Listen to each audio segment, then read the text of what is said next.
Assalamualaikum warahmatullahi wabarakatuh.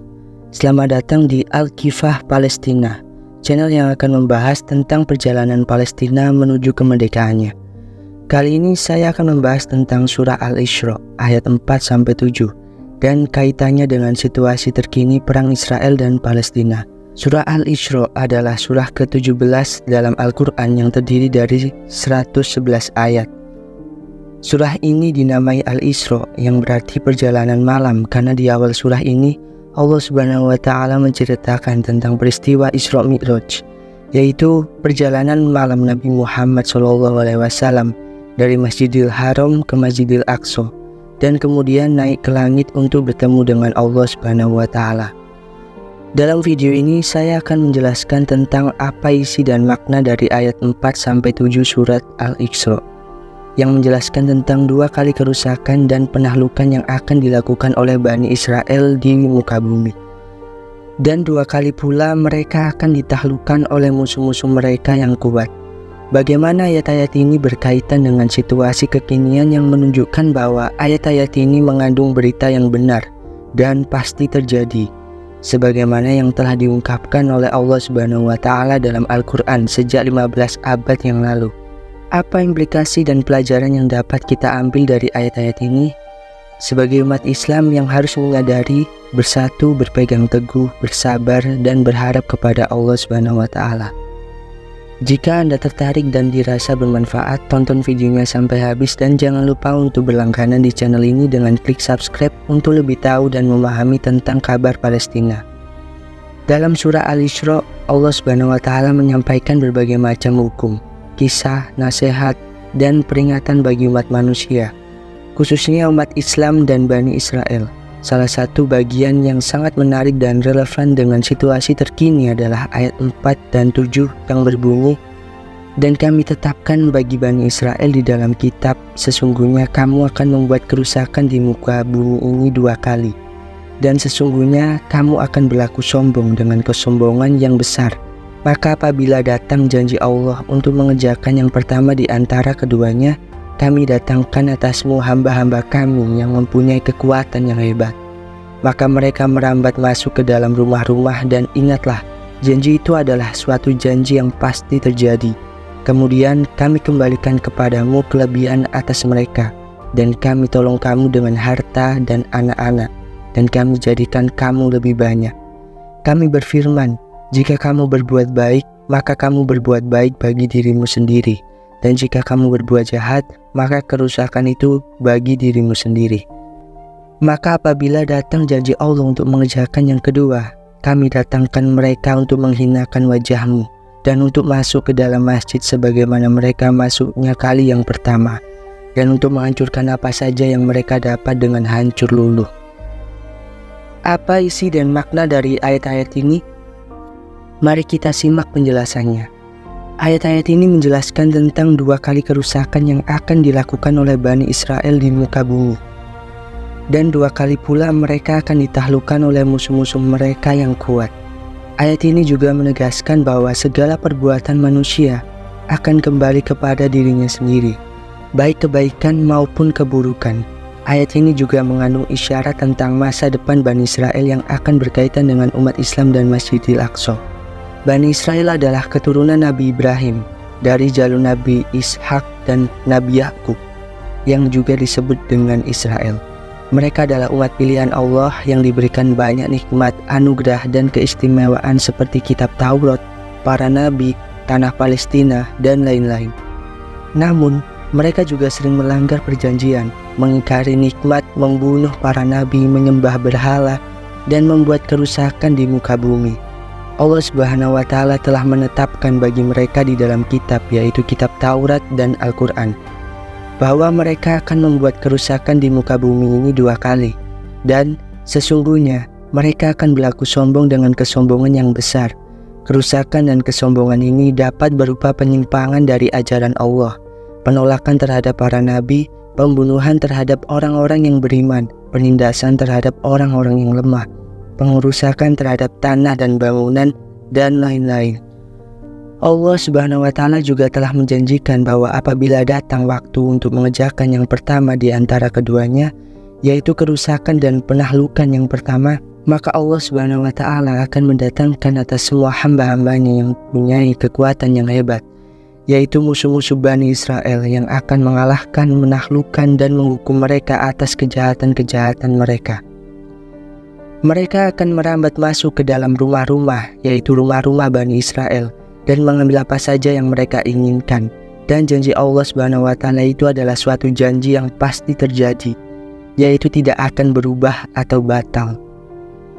Kemudian Allah Subhanahu wa Ta'ala akan kembalikan kepadamu kelebihan atas mereka, yaitu Allah Subhanahu wa Ta'ala akan memberikan kembali kepada Bani Israel kekuasaan, kekayaan, keturunan, dan jumlah yang lebih banyak dari musuh-musuh mereka sebagai ujian dan kesempatan bagi mereka untuk bertaubat dan berbuat baik.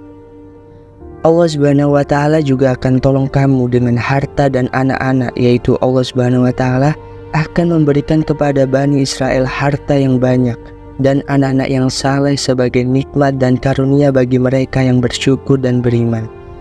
Allah Subhanahu wa Ta'ala juga berfirman, "Jika kamu berbuat baik, maka kamu berbuat baik bagi dirimu sendiri, dan jika kamu berbuat jahat, maka kerusakan itu bagi dirimu sendiri." Ini adalah suatu prinsip yang berlaku bagi semua manusia, bahwa segala perbuatan manusia akan kembali kepada dirinya sendiri, baik kebaikan maupun keburukan. Jika manusia berbuat baik, maka ia akan mendapatkan pahala, kebaikan dan kebahagiaan dari Allah. Jika manusia berbuat jahat, maka ia akan mendapatkan dosa, keburukan dan kesengsaraan dari Allah.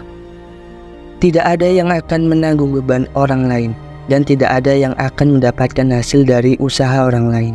Maka apabila datang janji Allah untuk mengerjakan yang kedua, yaitu kerusakan dan penaklukan yang kedua, maka Allah Subhanahu wa Ta'ala akan mendatangkan mereka, yaitu musuh-musuh Bani Israel yang lain, untuk menghinakan wajahmu, yaitu untuk menurunkan martabat dan harga diri Bani Israel, dan untuk masuk ke dalam masjid, yaitu masjid yang suci dan mulia, yaitu Masjidil Aqsa. Sebagaimana mereka masuknya kali yang pertama, yaitu dengan cara yang kasar, sombong dan merusak, dan untuk menghancurkan apa saja yang mereka dapat dengan hancur luluh, yaitu untuk menghancurkan bangunan, harta, nyawa, dan agama Bani Israel dan umat Islam dengan cara yang kejam, biadab, dan zolim. Bagaimana ayat-ayat ini berkaitan dengan situasi pembantaian rakyat Palestina oleh Israel hari ini? Mari kita simak keterkaitannya. Para ulama tafsir berbeda pendapat tentang kapan dan bagaimana dua kali kerusakan dan penaklukan yang dimaksud dalam ayat ini terjadi. Ada yang mengatakan bahwa yang pertama terjadi pada zaman Nabi Daud dan Nabi Sulaiman, ketika Bani Israel berkuasa dan berlaku sombong, lalu mereka ditaklukkan oleh Babilonia yang menghancurkan Baitul Maqdis dan membawa mereka ke dalam pembuangan. Yang kedua terjadi pada zaman Nabi Isa, ketika Bani Israel menolak dan mengingkari risalahnya, lalu mereka ditaklukkan oleh Romawi yang juga menghancurkan Baitul Maqdis dan membubarkan mereka ke seluruh dunia. Ada juga yang mengatakan bahwa yang pertama terjadi pada zaman Nabi Musa, ketika Bani Israel menyembah sapi emas dan membunuh para nabi, lalu mereka ditaklukkan oleh Fir'aun dan pasukannya. Yang kedua terjadi pada zaman Nabi Muhammad, ketika Bani Israel menentang dan memerangi beliau dan umat Islam, lalu mereka ditaklukkan oleh pasukan muslim yang dipimpin oleh Umar bin Khattab, yang membebaskan Masjidil Aqsa dan Palestina dari tangan Romawi. Ada juga yang mengatakan bahwa yang pertama terjadi pada zaman Nabi Muhammad, seperti yang telah disebutkan sebelumnya, dan yang kedua akan terjadi pada akhir zaman ketika Bani Israel akan kembali berkumpul di tanah Palestina dan mendirikan negara Israel, yang merupakan negara Zionis, yang melakukan banyak kerusakan dan penindasan terhadap umat Islam dan rakyat Palestina. Mereka juga akan berusaha untuk menguasai Masjidil Aqsa dan menghancurkannya, lalu mereka akan ditaklukkan oleh pasukan muslim yang dipimpin oleh Imam Mahdi dan Nabi Isa yang akan membunuh Dajjal dan mengembalikan keadilan dan kedamaian di muka bumi. Pendapat terakhir ini lebih sesuai dengan situasi kekinian yang menunjuk bahwa ayat-ayat ini mengandung berita gaib yang benar dan pasti terjadi, sebagaimana yang telah diungkapkan oleh Allah dalam Al-Quran sejak 15 abad yang lalu. Ayat-ayat ini juga mengajarkan kepada kita bahwa Allah Subhanahu wa Ta'ala adalah Maha Kuasa dan maha bijaksana yang mengatur segala urusan di langit, di bumi, dan yang menepati janji-janjinya kepada hamba-hambanya yang beriman dan bertakwa. Situasi kekinian yang kita saksikan sekarang adalah situasi yang sangat mirip dengan yang digambarkan dalam ayat-ayat ini. Kita melihat bagaimana Bani Israel atau Israel telah mendirikan negara mereka di tanah Palestina yang merupakan tanah suci dan pusaka umat Islam dengan cara yang tidak sah, tidak adil, dan tidak manusiawi. Mereka telah mengusir, membunuh, dan menzolimi rakyat Palestina yang merupakan saudara seiman kita dengan berbagai macam kekerasan, kekejaman, dan kebiadaban. Mereka juga telah mengancam, menyerang, dan merusak Masjid Al-Aqsa yang merupakan masjid ketiga yang paling mulia bagi umat Islam dengan berbagai macam senjata, provokasi, dan penghinaan. Kita juga bisa melihat bagaimana Bani Israel atau Israel telah berlaku sombong dengan kesombongan yang besar dengan mengklaim bahwa mereka adalah umat pilihan Allah yang memiliki hak istimewa dan kekebalan atas tanah, harta, dan nyawa orang lain. Mereka juga telah menolak dan mengingkari Al-Quran yang merupakan kitab terakhir dan sempurna dari Allah Subhanahu wa Ta'ala yang mengkonfirmasi dan menyempurnakan kitab-kitab sebelumnya, termasuk kitab Taurat yang mereka klaim sebagai kitab mereka. Mereka juga telah menentang dan memusuhi umat Islam yang merupakan umat terakhir dan terbaik dari Allah, yang mengikuti risalah dan teladan Nabi Muhammad yang merupakan nabi terakhir dan terbaik dari Allah, yang merupakan nabi bagi mereka. Kita juga melihat bagaimana Bani Israel atau Israel telah membuat kerusakan di muka bumi dengan berbagai macam cara seperti menyimpang dari ajaran Allah, membunuh para nabi dan orang-orang yang beriman, menindas orang-orang yang lemah, menghancurkan tanah dan bangunan, menyebarkan fitnah dan kekacauan, dan lain-lain.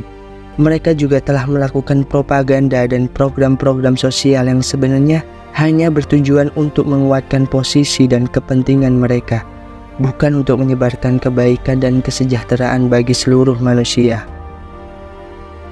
Kita juga melihat bagaimana Bani Israel atau Israel telah mendapatkan dukungan dan bantuan dari berbagai negara dan kekuatan dunia yang juga bersekutu dan bersahabat dengan mereka seperti Amerika, Inggris, Kanada, dan sebagian negara Eropa. Mereka juga telah memiliki kekuatan ekonomi, politik, militer, dan media yang mereka gunakan untuk mempertahankan dan memperluas kekuasaan dan pengaruh mereka, serta untuk menekan dan menghalangi perjuangan dan aspirasi umat Islam dan rakyat Palestina. Namun, kita juga harus yakin dan optimis bahwa semua ini adalah bagian dari rencana dan kehendak Allah yang telah menjanjikan bahwa apabila datang waktu untuk mengerjakan yang kedua, yaitu kerusakan dan penaklukan yang kedua, maka Allah akan mendatangkan musuh-musuh Bani Israel yang lain yang akan mengalahkan, menaklukkan, dan menghukum mereka atas kejahatan-kejahatan mereka. Mereka akan menghinakan wajah dan martabat Bani Israel, dan mereka akan masuk ke dalam Masjid Al-Aqsa sebagaimana mereka masuknya kali yang pertama, dan mereka akan menghancurkan apa saja yang mereka dapat dengan hancur luluh. Siapakah musuh-musuh Bani Israel yang akan datang itu? Bagaimana cara mereka akan masuk ke dalam Masjid Al-Aqsa? Apa yang akan mereka hancurkan? Mari kita simak penjelasannya di bagian selanjutnya. Musuh-musuh Bani Israel yang akan datang itu adalah pasukan Muslim yang dipimpin oleh Imam Mahdi dan Nabi Isa, yang merupakan pemimpin dan penolong umat Islam pada akhir zaman. Imam Mahdi adalah seorang laki-laki dari keturunan Nabi Muhammad yang akan muncul di Mekah dan diikuti oleh umat Islam dari berbagai penjuru dunia, yang akan berjuang melawan kezoliman dan kekufuran, dan yang akan mengembalikan keadilan dan kedamaian di muka bumi. Nabi Isa adalah Nabi dan Rasul Allah yang telah diangkat ke langit oleh Allah dan yang akan turun kembali ke bumi di akhir zaman untuk membantu Imam Mahdi dan umat Islam dan untuk membunuh Dajjal dan pengikut-pengikutnya yang merupakan fitnah dan musuh terbesar umat manusia. Cara mereka akan masuk ke dalam Masjid Al-Aqsa adalah dengan cara yang mulia. Mereka akan menghadapi dan mengalahkan pasukan Israel dan sekutu-sekutunya yang akan berkumpul di Baitul Maqdis untuk memerangi umat Islam. Mereka akan membebaskan Masjid Al-Aqsa dan Palestina dari cengkraman Israel dan Zionisme, dan mereka akan menegakkan syariat Allah di tanah suci tersebut. Mereka akan memuliakan dan menghormati Masjid Al-Aqsa dan Baitul Maqdis yang merupakan tempat yang bersejarah dan berkah bagi umat Islam dan umat sebelumnya. Apa yang akan mereka hancurkan adalah apa saja yang menjadi simbol dan sumber kekuatan dan kejahatan Israel dan Zionisme. Mereka akan menghancurkan tembok-tembok, pagar-pagar, pos-pos, dan benteng-benteng yang dibangun oleh Israel untuk mengisolasi dan mengontrol Masjid Al-Aqsa dan Palestina. Mereka akan menghancurkan senjata-senjata, kendaraan-kendaraan, pesawat, dan rudal-rudal yang digunakan oleh Israel untuk menyerang dan membunuh umat Islam dan rakyat Palestina. Mereka akan menghancurkan bangunan-bangunan, monumen-monumen, dan lambang-lambang yang dibangun oleh Israel untuk menunjukkan kekuasaan dan kesombongan mereka, seperti Kubah Syahroh, Menara David, dan bendera Israel. Apa implikasi dan pelajaran yang dapat kita ambil dari ayat-ayat ini sebagai umat Islam yang harus menyadari, bersatu dan berpegang teguh, bersabar dan berharap kepada Allah? Mari kita simak selanjutnya.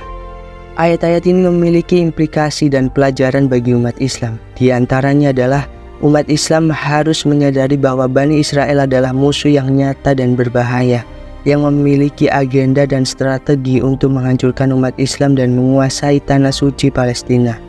Umat Islam tidak boleh tertipu oleh propaganda dan program-program sosial yang mereka lakukan, yang sebenarnya hanya bertujuan untuk menguatkan posisi dan kepentingan mereka.